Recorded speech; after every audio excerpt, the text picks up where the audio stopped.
Las 10:15 de la noche. En un patio interior de esta comisaría están alineados y numerados los 35 cadáveres que se encuentran aquí dentro. Aproximadamente unas 2000 personas han venido a reconocer a las víctimas y están haciendo una doble fila. Nosotros seguimos registrando la magnitud, la increíble magnitud de este drama.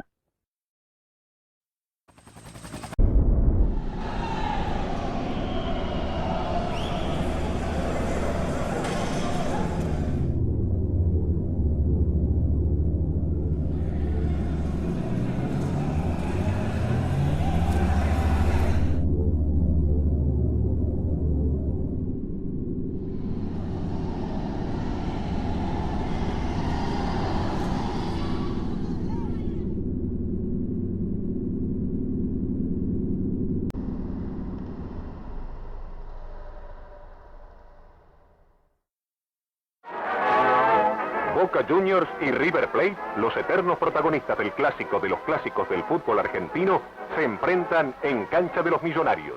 Para River, que aspira a lograr el tan ansiado campeonato, la cosa era verdaderamente seria, de manera que se lanzó al ataque.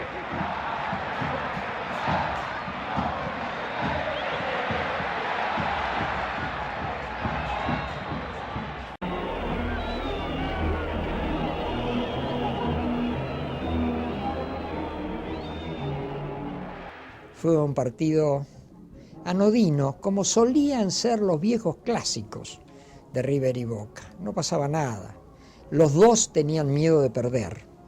Y curiosamente el tiempo ha pasado y hoy esas confrontaciones son distintas, más bélicas, tienen más el propósito de definir. Alguien tiene que ganar. En aquel entonces el que salvaba la ropa estaba bien. El visitante, sobre todo, si salvaba la ropa, salía bien. De modo que el partido fue un partido de aquellos sin muchos atractivos.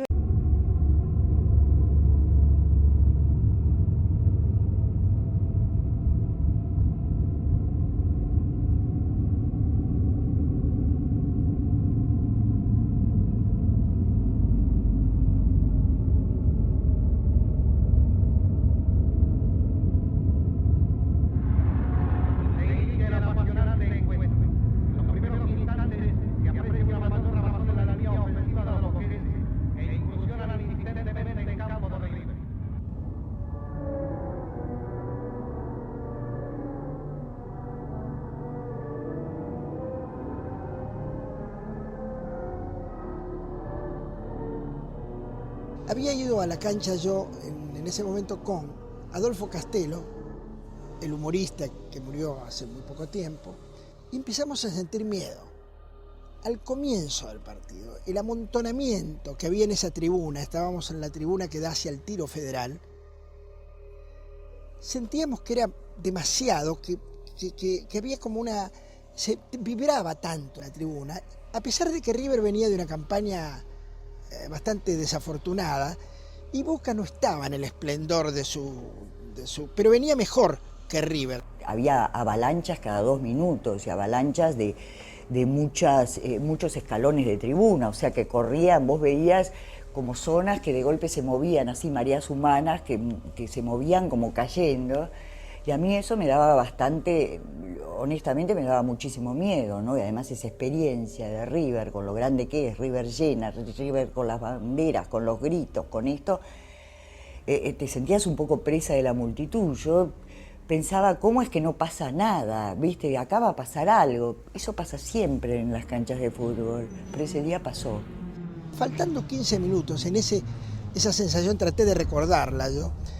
Había una sensación casi de pánico. Uno de mis primos, que era el más chico, sintió que no respiraba bien ahí en el medio. Entonces yo le dije a Castelo, digo, ¿por qué no nos vamos antes?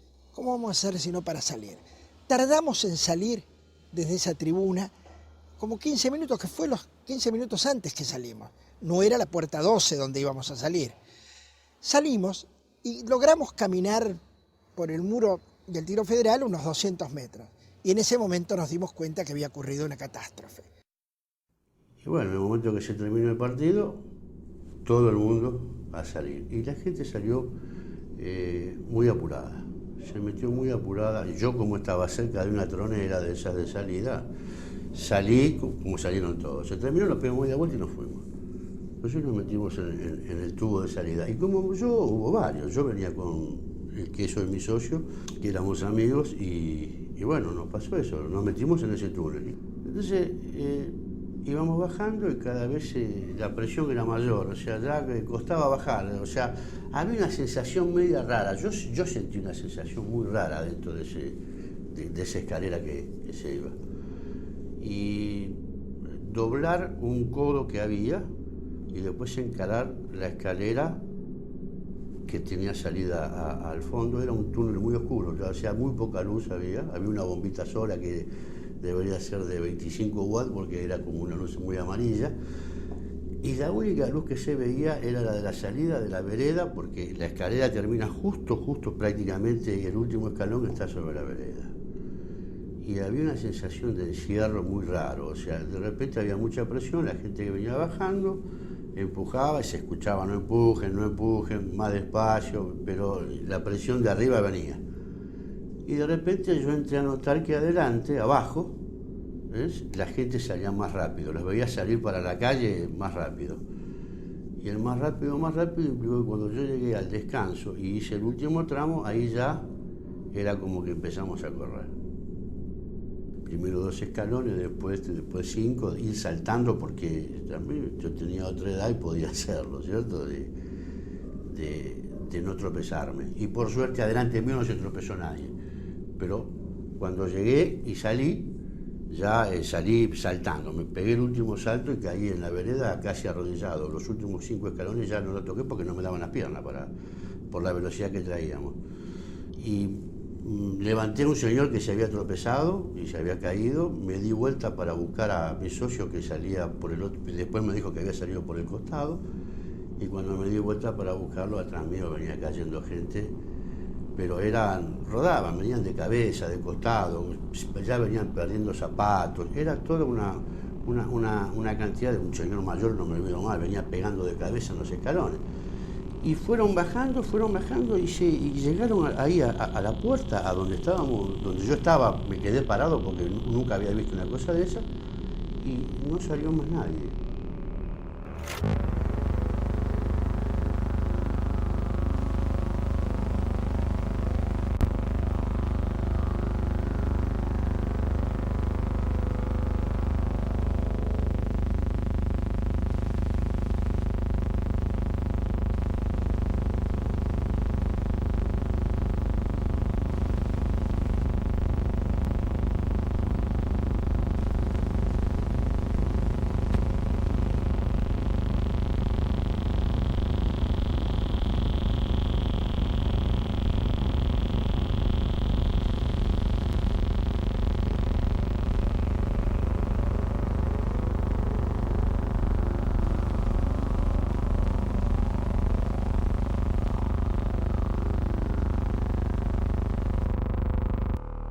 Podría decir que estuve en 2 lugares muy graves. Yo en el año 64 estuve en el estadio de Lima, Perú, donde, si recordarán, murieron 300 personas. Yo había ido con mi mujer, mi hijo muy pequeño, y cuando era un estadio semicerrado, en Lima hay una llovizna permanente. Cuando la policía empezó a tirar sus gases lacrimógenos, que se embolsó en todo eso, la gente se desesperó, empezó a tirar a los niños. Yo, bueno, me quedé donde estaba y me acuerdo que conseguí una caja de gaseosas que las rompía para poder lavarle la cara a mi hijo por los gases. Cuando pude salir, después de varias horas de estar ahí adentro, fue terrible el espectáculo que estábamos viviendo en ese momento por la cantidad de cuerpos que tuvimos que pasar. Afuera había camiones y autos y colectivos y incendiados por todos lados. Era como realmente haber salido de una guerra. Pasaron varios años. Recuerdo haber ido ese día de la Puerta 12 al partido de River con Boca, y entré por esa puerta, entré y salí, y bueno, me quedé arriba y como siempre fui prevenido de esperar que la gente se desagote, cuando empecé a salir, que no sabía nada de lo que pasaba, empecé a ver gente que subía ensangrentada y me di inmediatamente cuenta que había un problema grave. Entonces seguí bajando y ahí me encontré con todos esos cuerpos aplastados unos con otros. Una nube de periodistas, decenas de periodistas reflejando estos hechos.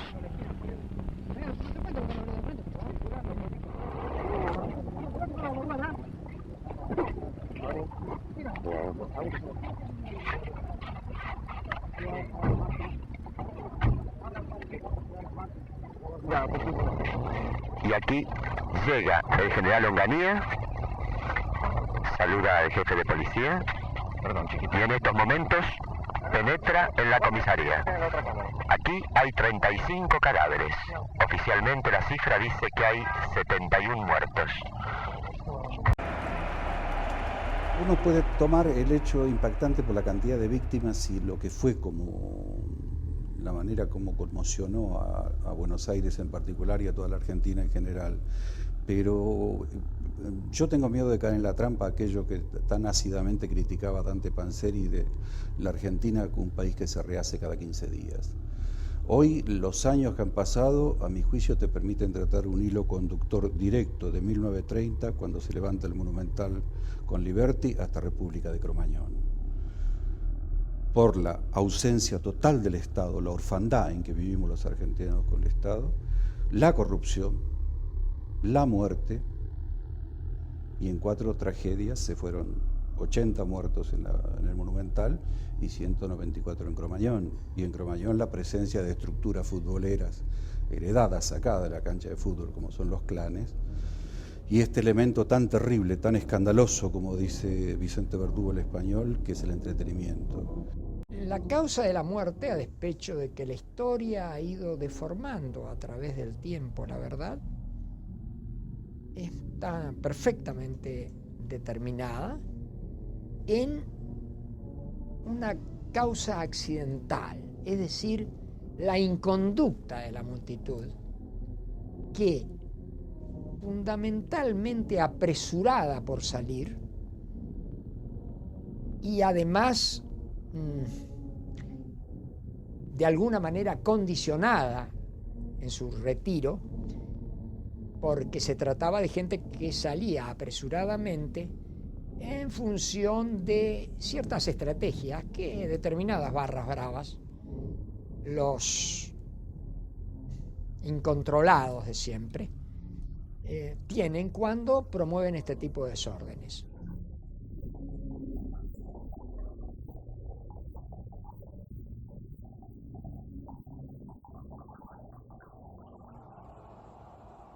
Nos encontramos en la puerta de la comisaría 33 con el señor Julián Kent, presidente del Club River Plate, y los señores secretario y tesorero de esa institución. Señor, ¿qué cree usted que fue el origen de todo lo sucedido? Bueno, debemos atribuirlo a un hecho desgraciado, la coincidencia de que el resultado incierto del partido hizo que todos los espectadores esperaran la pitada final del referí. Y ¿Las puertas estaban perfectamente abiertas? Estaban, se ha comprobado de visu, nos han acompañado periodistas amigos. ¿Podría volverse a repetir esta tragedia entonces? No, entiendo que no, porque creo que después de esta dolorosa experiencia... ¿Qué medidas van a tomar? No, es una medida que entiendo yo de prudencia que nos compete a todos los que queremos al fútbol.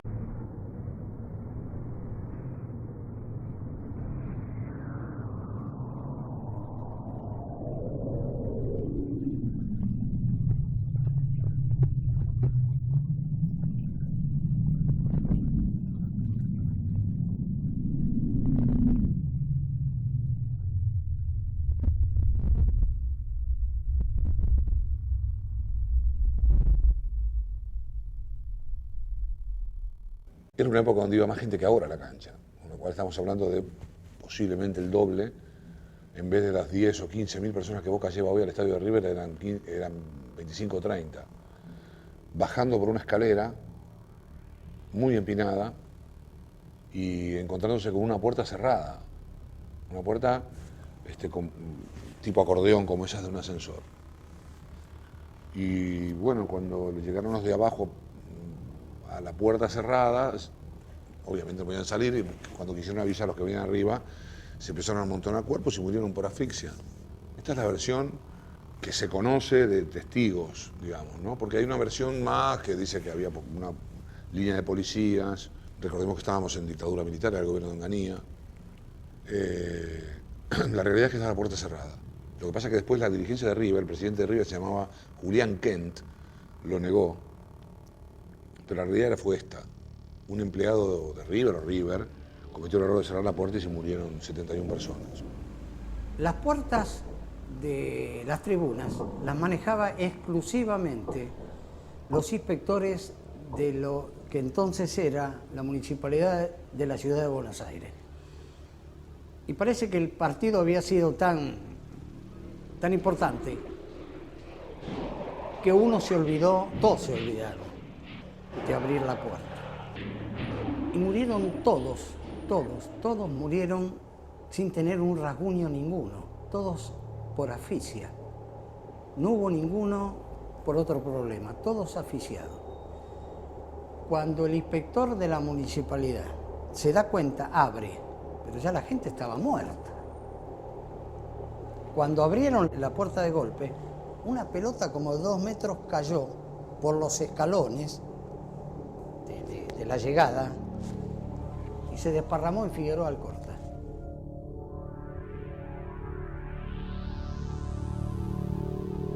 Una oscuridad total. O sea que no nos enterábamos de nada. Nosotros empezamos a bajar. Yo no recuerdo ahora exactamente cuántos descansos tiene esa escalera, pero no me quiero equivocar, tiene 5 descansos. Estamos hablando desde la tribuna hacia la salida. Bueno, estábamos bajando, y hubo una persona que a nosotros, estamos hablando de mi amigo y yo y todos los que estábamos ahí alrededor, que seríamos miles, nos salvó la vida. ¿Por qué? Porque se subió arriba de la escalera. Estas escaleras tenían un pasamano y empezó a hacer señas que no empujen más, que paren la salida, ¿no? O sea, nosotros hasta ese momento no sabíamos absolutamente nada de lo que pasaba. Sí que se empezó a parar, diríamos, la avalancha esa que venía para abajo. Veníamos muy apretados, se notaba eso. Cuando llegamos al último codo, antes del tramo que tiene el descanso en el último codo, venimos apretados, parece que se aliviana un poco la cosa y de pronto hay como un vacío. Y cuando aparece el vacío, entramos a los saltos, por lo menos yo empiezo a saltar de a 2 escalones, de a 3 escalones, 1, 2, 3. Por ahí alguno se caía y digo, uy, pero iba pensando, bueno, salgo. Y salí. Y en la calle poca gente, o sea, en la zona, el playón ese, que es que después fue la puerta L, que está justo ahí casi antes de doblar la esquina del playón, que está allá el Tiro Federal y enfrente está el Corta, un vacío, como que poca gente. Entonces empiezo a ver si lo encuentro a Alberto y no lo encontraba. Busco así, y por ahí lo veo. Y después giramos, yo miro para la puerta y venían uno cayendo, otro saliendo, algunos salían sin zapatos y como que empezó a caer la gente y se empezó a apilar la gente en la puerta y se empezó a hacer una especie de tapón.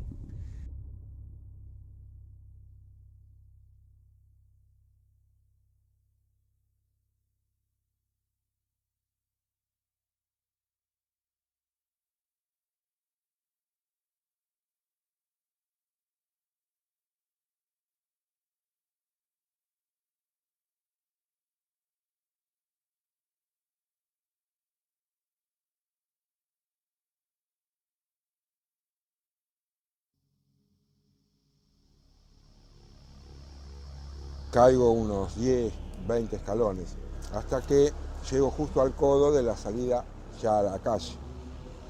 Ahí es donde se produce otra avalancha, que yo desde ahí arriba caigo hasta abajo. Caigo justo con la puerta aquí. No viví el momento de la primera avalancha, no sé por qué se produjo. Lo que estoy seguro es que la puerta estaba abierta, porque yo caigo y la puerta justo la tengo, que me dejó una marca luego, en el cuello. Quedé a ras del piso porque había una persona debajo mío y yo arriba de ella. Después viene la multitud arriba que, bueno, yo miraba a ras del piso y no vi los molinetes.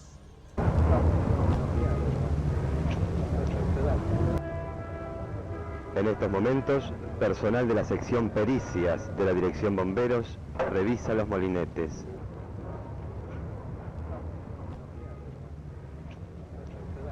Los molinetes estaban, del total de la puerta, mirándola de frente, estaban los molinetes no puestos.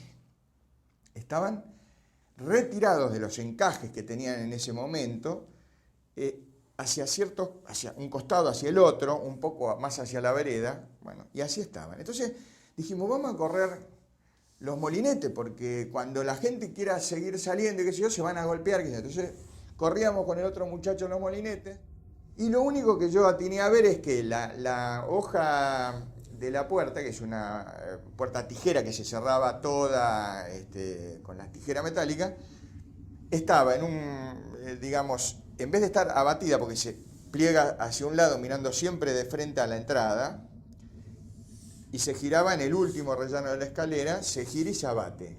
Así es como queda abierta totalmente. Pero habían 60 centímetros en una puerta que tiene una boca, debe ser 3 metros, 3 metros y medio.